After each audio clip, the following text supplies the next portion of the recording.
You're listening to The Portfolio Composer, hosted by me, Dr. Garrett Hope, where business and creativity go hand in hand. Join us at theportfoliocomposer.com for news, talks, and workshops. This episode is brought to you by Dorico, the music notation software from Steinberg.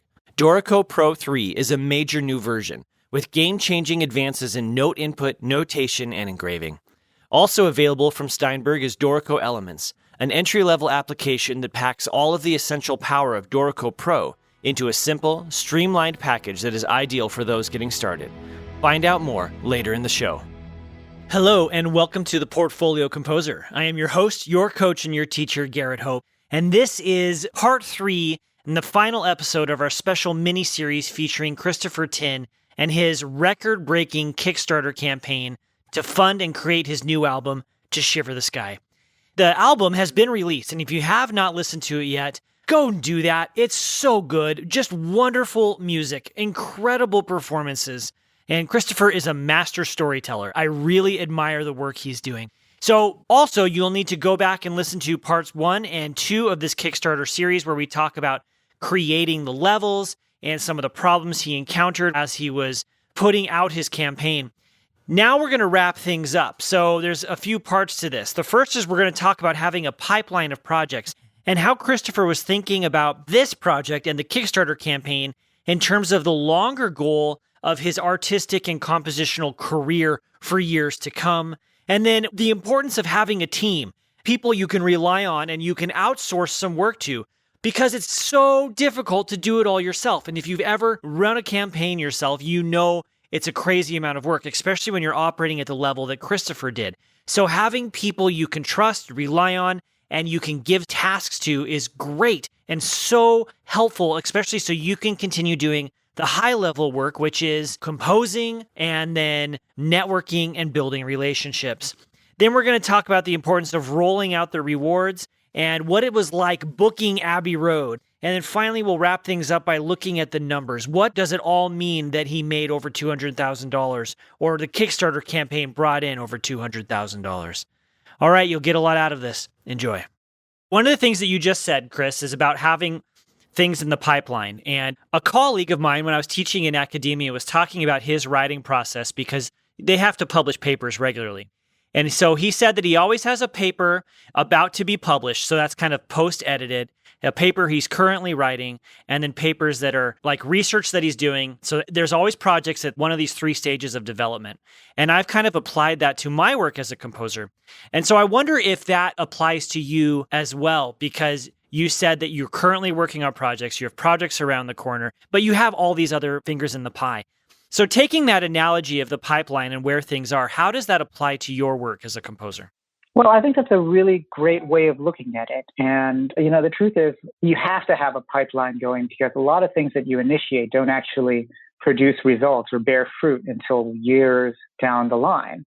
But nevertheless, you can't sort of neglect the initiation process. To Shiver the Sky, this was never meant to be a start work right away thing. I purposefully made the release date late next year so that I would have time to wrap up the projects I was already on and spend plenty of time researching this and then, have enough time after I record to really polish up the recording. And so in a way, yeah, you can look at it like I have my this year projects, I have my next year projects, I have my projects 5 years down the line. I have things going on that I'm just sort of planting seeds right now and I don't actually know if they'll bear fruit, but they're still worth doing at the moment. And it's difficult to juggle all this stuff. And you need to be able to delegate at some point. Things like the films that I score, it's a lot easier for me to take it to a certain point and then to hand it off to my team to wrap up the project and to handle the logistics and things like that. Things that I'm sort of more passionately committed to doing 100% myself, like my commissioned choral works, I do feel the need to sort of really focus on these a lot more and not to delegate, because these are definitely what I have my own strongest artistic stamp on. When you juggle all these projects, the theory is that you have a team so that the most creative aspect of these projects are what you're focusing on, and the team sort of takes over the rest of it. Like they'll do all the music prep for my films. They'll do all the editing of the recordings once we start recording with live players. So you just have to find a way to hand things off to other people, really. Mm-hmm. What things in particular are you handing off, or do you find helpful to hand off? I think music prep is a big one. I don't really feel any strong, compelling need to format all the parts myself or the scores. Gabe does a lot of that for me. And with my films that I'm scoring, I have another assistant named Alex who does a lot of that for me. Any sort of coordination, anytime you do a recording session for a film, you have to coordinate players coming in, things like that. I let my assistants handle that. Mm-hmm. And then there's just a lot of general PR things that happen. Like Gabe is constantly creating promotional materials, I suppose, around the Kickstarter, around what goes on in my studio. He's making these videos just to keep people sort of like interested in the project and just reassure people that things are moving forward. I'm a big fan of making video content. I think, once you make a behind the scenes video and put it up on YouTube, it should stay there forever. And it continues to generate interest by people who might want to sort of see how you do things. So, there's just being a composer is a very multifaceted operation these days. It's not just about sitting down and writing the music. You also have to record the music. You also have to be the face of the music, going out there and, talking about it, presenting yourself. You have to market yourself as a composer and be in front of the camera and participate in things. You have to create behind the scenes videos. You have to interact with people and collaborate with musicians. And then you also have to generate new work for yourself a lot of times. Like lately, I've been having meetings with ballet and opera companies because that's something I'm actively interested in. And I'm thinking, hopefully, within a few years, some of these things will lead to commissions or performances of new works of mine. I mean, you just have to plant a lot of seeds and, nurture them through the whole process. At this point in the conversation, Christopher and I started talking about how he began rolling out the rewards and how things were looking for him and his assistant, Gabriel, and the importance and task and effort it took to book Abbey Road Studios. You and Gabe have rolled out many of the rewards already. So what has been some of the most challenging parts to rolling out the rewards up to this point? Well, the success of the Kickstarter was a wonderful thing. I mean, we ended up with $221,000 pledged. With that came a wide variety of things that I was committed to doing, including, for example, some handwritten conductor scores. Not full conductor scores, handwritten first pages of the conductor score of my piece, Baba Yetu. And we've got, I think, 80-something people who have purchased those at this point. And I knew that this was not something that I wanted to sort of devote like a full week of my life to doing, that I wanted to sort of have it trickle as sort of a background activity that I did anytime I had 10 minutes, free. I would sit down and write another one of these or, try to do as much as I could get done in these little pockets of time I have available throughout the day. And so a big part of the first weeks after the Kickstarter was just sitting down and saying, okay, what have I committed to doing? What am I doing here? What have I committed to? And how do we need to get the ball rolling on some of these things early enough so it doesn't become this crunch period where suddenly I have to write out, 100 handwritten manuscripts and, 50 customized mini compositions and things like that. So a lot of it is just sort of gauging, what you've committed to and how you can fulfill it. And I want to really make sure that people who have pledged these large sums of money really get rewarded in a way that makes them feel good. I just didn't want to phone anything in, right? Which meant really getting on top of some of these rewards fulfillment early on, just making sure that things were moving. Gabe has been tracking and documenting the process the whole way through. He has been shooting behind the scenes videos, and we're about to release one behind the scenes video of me writing out one of these handwritten first pages of Baba Yetu with a calligraphy pen, and how we sort of finalized that process and iterated on various designs and layouts, and ultimately the amount of care that we put into making this a nice, presentable project. I got to say, it really does help to have someone like Gabe handling a lot of the logistics of the Kickstarter, because there is a ton of communication that needs to happen. And, regretfully, I can't do it myself. I love interacting with fans, but I just don't have the time to interact with 2,800 something people. Right. And, Gabe handles a lot of that, especially for a lot of these backers who pledged at the higher VIP tiers, for example. I just want them to be involved in the creative process because some of them commissioned some of these movements. And so, I want them to be involved. So one of the big selling points about this Kickstarter was the chance to participate in the recording sessions at Abbey Road. And I love going to Abbey Road. I mean, it's not just, sentimentally being a Beatles fan since being a little kid. It's a great studio with great acoustics, great engineers, fantastic music gets made there. And the problem is Abbey Road is, one, hideously expensive, and two, seriously booked up. Because any film studio that wants to record a film score, they'll go to Abbey Road. If they're not doing it here in LA, a lot of records get made there. A lot of not a ton of independent albums get made at Abbey Road, but I mean, there's just a lot of demand for that big room at Abbey Road, right? I've recorded there a lot, fortunately, in the past, and I know all the booking people there. But you do need to really book, I kid you not, a year in advance, more than a year in advance. So I emailed them back in March, and I said, what's your availability look like in July of 2019? And they said, everything is booked. Everything has a hold on it, mostly from film studios that want to reserve a week here or a week there so they can record a score. But they said, if you want a day in Studio One, the big room at Abbey Road, you need to do what's called a challenge, which is where you say, I want this day and I'm willing to pay for it right now, more than a year in advance, so that I get this day. And what Abbey Road will then do is they'll reach out to the studio that has that day reserved and say, we have another client who wants this day and they're willing to pay for it now, and they're therefore issuing a challenge. And you have 48 hours to get back to us, either paying for this day or to let go of the room so that Christopher Tin can have it. So I picked a day at Abbey Road. I coordinated with the Royal Philharmonic and I said, are you guys free this day? And they said yes. And we went and booked a day. And I paid, the Abbey Road booking fee, I think is around 3,500 British pounds, which came to roughly $6,000 for me. So I believe it's July 8th, Monday, July 8th at Abbey Road is mine right now.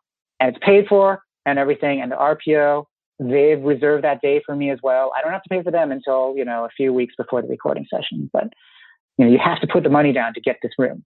It's expensive. It's expensive recording there. But I mean, how many other rooms are there out there that can hold a full orchestra and sound great? Not a lot.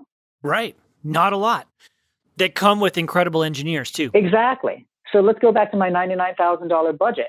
If I book 2 days at Abbey Road, which is what I'll probably need to record this album and, the bonus tracks I've committed to releasing, I'm going to need 2 days, and that's already $12,000 right there. So, yeah. The money shrinks pretty fast, I got to say. This episode is sponsored by Dorico, the future of scoring. And we want to feature real Dorico users so you can know that real composers out in the world today are using Dorico to make their careers happen. My name is Adam Shoemaker. I'm an arts administrator and composer and professor. The more I learn, the more impressed I am. It's just like, oh, wow, they did it that way. That's so smart. Just the ability to start from no real commitment of key and meter, and then being able to make those changes on the fly without dire consequences was really a cool feature. It runs really well. I first launched Dorico on an 11-year-old iMac, and I really didn't have many problems notating in it, even with the old computer. Now that my setup's more modernized, it's been so fast and so fluid. It looks great and it feels great, and it's easy to play off of as a performer. As a previous user of both of the mainstream notation softwares out there, I can highly recommend Dorico as a great solution for anybody entering the notation software world or looking to switch. Dorico just really took its time to figure out the best way to do things to service composers and arrangers and performers.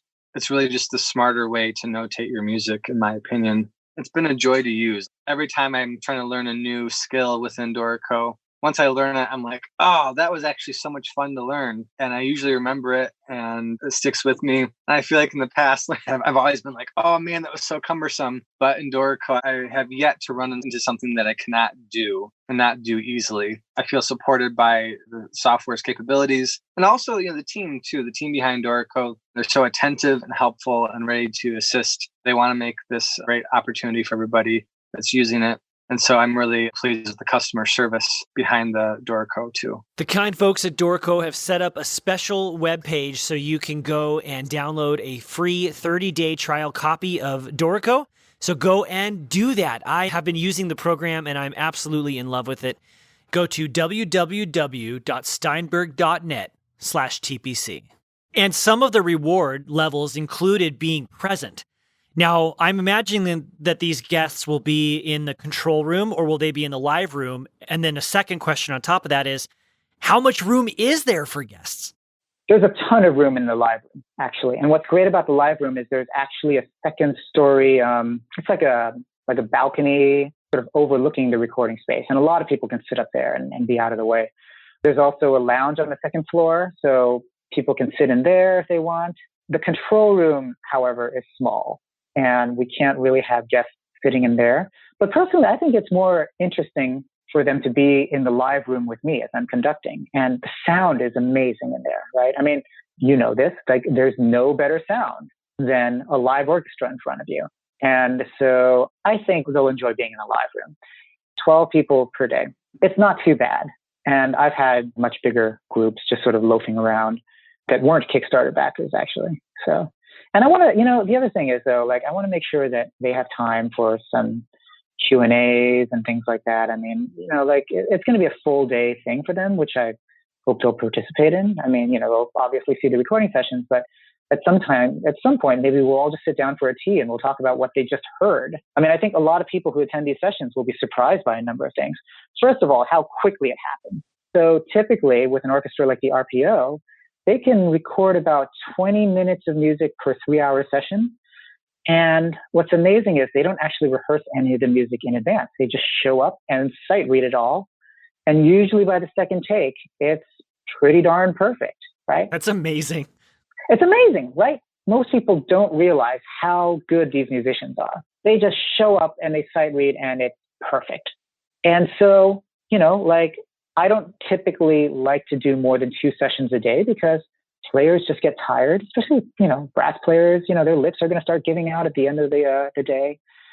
So it's going to take me probably 2 days to record this music. We cover a lot of ground in those 2 days. As we wrap this mini-series up on running a Kickstarter campaign, it's important to look closely at the numbers and what does that mean.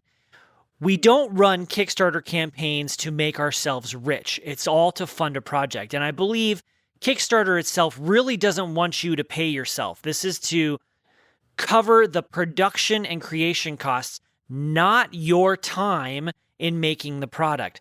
So Christopher and I are going to discuss some of his numbers, actually a lot of his numbers, especially compared to his previous albums, and how he hopes to recoup his expenses and make money in the long run. Now, the other thing that we discovered with the Kickstarter is we ran some numbers after the Kickstarter ended. And yes, on paper, I raised $221,415, I think was the final sum. But once you deduct all the money that you've pledged to reward fulfillment and shipping and Kickstarter fees and things like that, you're really left with a fraction of that money. So to give you an example, I was doing some calculations this morning. So 221,000 is our starting point, roughly, right? 19,000 of that goes to Kickstarter themselves. So that leaves you with around 202,000. Then you have to imagine that taxes are going to hit you pretty bad, right? Yep. So I'm saying I'll pay roughly 50,000 in taxes for this Kickstarter income because it's treated as income from the IRS. Yes. Right? So that leaves me with 152,000. Now, we pledged to do vinyl for my 3 albums. Now, manufacturing and mastering vinyl for each album costs about $7,000. So that's another 21,000 committed. Shipping all these rewards. There are a lot of international, donors to this Kickstarter, and shipping things overseas is very expensive. So we estimate it's going to cost roughly $20,000 to ship all this stuff. Another $10,000 to manufacture the CDs, another 2,000 to manufacture the study scores that we've committed to printing. When all of that is sort of subtracted from the Kickstarter amount, I'm really left with about $99,000 to make this album. And that's still a lot of money, no doubt about it, right? And that $99,000 is going to go towards studio production and musician costs, right? Yeah, basically studio rental, orchestra, singers, soloists, even publicity. I mean, any PR I need to do is going to come out of that $99K.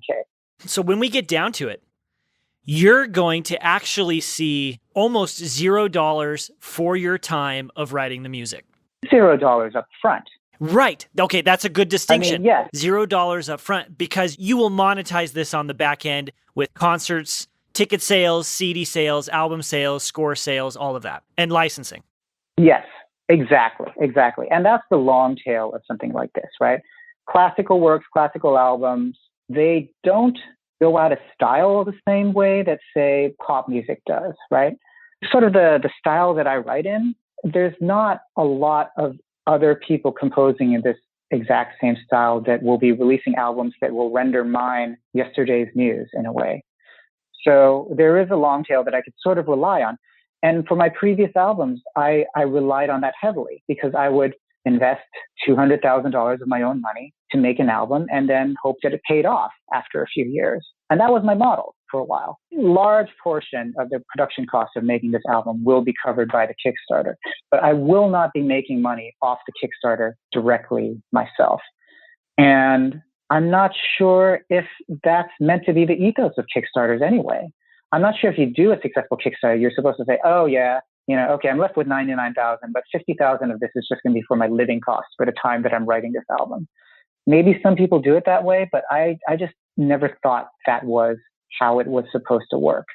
I think that's the common understanding or the misunderstanding of what it works. Because outside people will look at that and say, oh my gosh, he has $200,000 and he's going to spend 6 months writing this. And then they'll divide that by your time and they'll say, man, he's making so much an hour, but you're not. What's happened is people have just funded the production costs, not your writing. This is very true. And not only that, I don't think they've actually funded the full production cost of making an album like this. Mm-hmm. I don't think I've ever really come out before and said how much my previous albums cost, but I believe Calling All Dawns cost me about $230,000 to make. The Drop That Contained the Sea cost about $180,000 to make. So these are very expensive productions. And you can see why, right?